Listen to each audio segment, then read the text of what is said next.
It may surprise you, but anything, and I do mean literally anything, can be made into a business. And I'm going to talk about that in this video.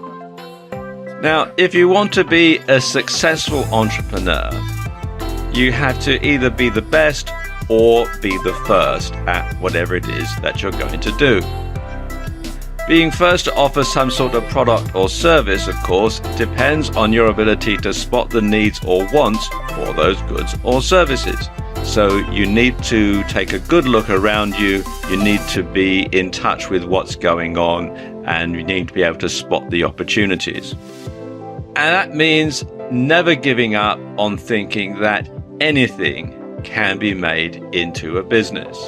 Where there's a want or a need to be filled, there's a business opportunity. And this can be in anything. It can be in something that you've discovered in your working life. It can be in a hobby.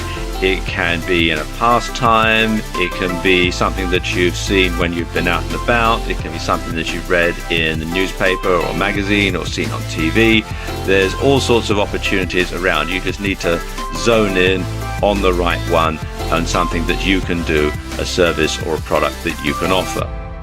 Now, of course, being best depends on your ability to see what someone else is doing and then figuring out a way to do it better, cheaper, faster, more profitably, more efficiently, or quite frankly, all of the above. So you just need to improve on something that's already there, and you need to, there's the old saying, if you can build a better mousetrap, the world will beat a path to your door. Now let's look at some examples of people who've been able to do something either first or better than other people. And let's look at some examples from the online world first of all. And the first example is Mark Zuckerberg. Now, Mark Zuckerberg co-founded Facebook while he was still a student at Harvard University. And legend has it that he set up this as a way that guys could rate girls online. And the thing was loosely based on a printed publication that's used in some private schools in the US, where they have a photograph of the student. They list some details about them, they list hobbies and that sort of thing, and also contact details. And although it's known by various different names, lots of people refer to it as the Facebook because it's got pictures of people's faces in it. And so he started this, he put it up online. Harvard University's servers crashed because so many people were trying to get online and look at it. And he released it to the wider world, and the company is now worth nearly $245 billion. So there you go. You can see that Mark Zuckerberg was first in some ways. He was first to put this online, but he also saw something that he'd come across in the past and was able to do it better and more efficiently. Now, our next entrepreneur is Ben Silbermann. Ben Silbermann co-founded Pinterest. And this grew out of a childhood love of collecting things. He used to collect all sorts of stuff when he was a boy, and he figured that if you could collect things online and put them into, or collect things on your smartphone and post them on a website, then that would be something that you could share with other people without them having to actually physically turn up at your house and look at your collections. So that's how he came up with the idea for Pinterest, and they turned it into an app, and as they say, the rest is history. So you can see how he took a hobby and turned it into a business, and of course a very successful business. Then there's Arianna Huffington. Now, Arianna Huffington launched the Huffington Post in 2005. And it was an overtly liberal and left-wing outlet and an alternative to news aggregators such as the Drudge Report, which tend to be fairly right-wing.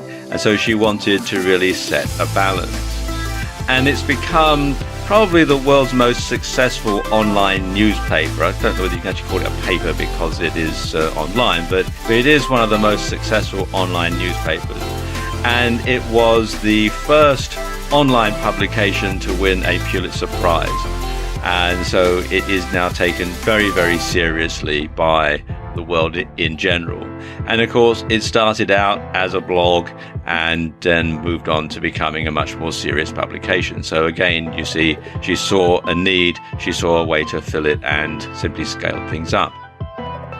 Now let's look at some offline examples, because the same principles from the offline world can also be applied to the online world as well.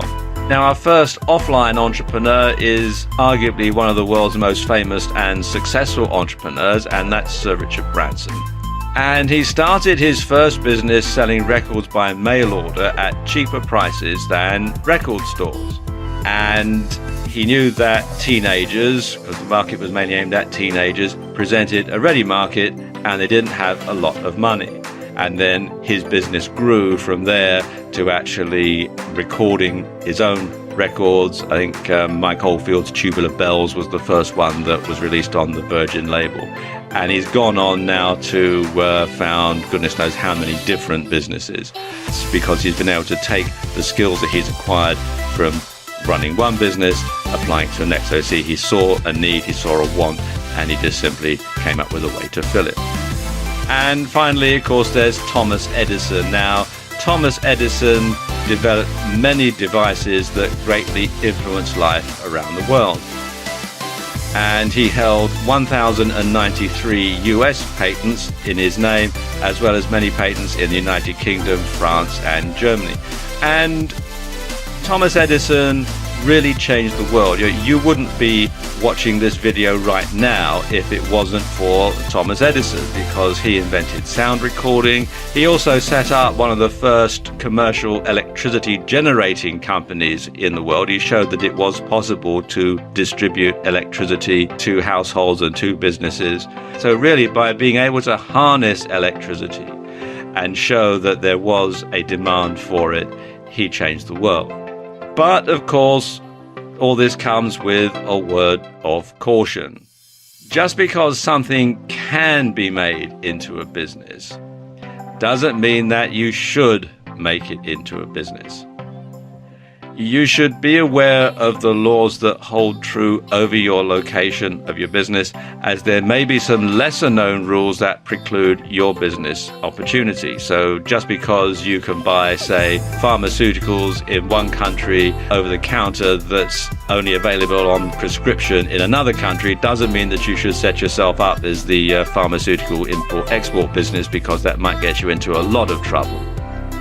You should also avoid starting businesses on things that you cannot see any possible growth in. So if you look at something and think, yeah, this might make a good business, but then when you start to work through your business plan, you can see that it's not going to go anywhere, then really you don't want to waste your time on it. Because a bad idea is a bad idea, and it won't get you any customers no matter how long you wait.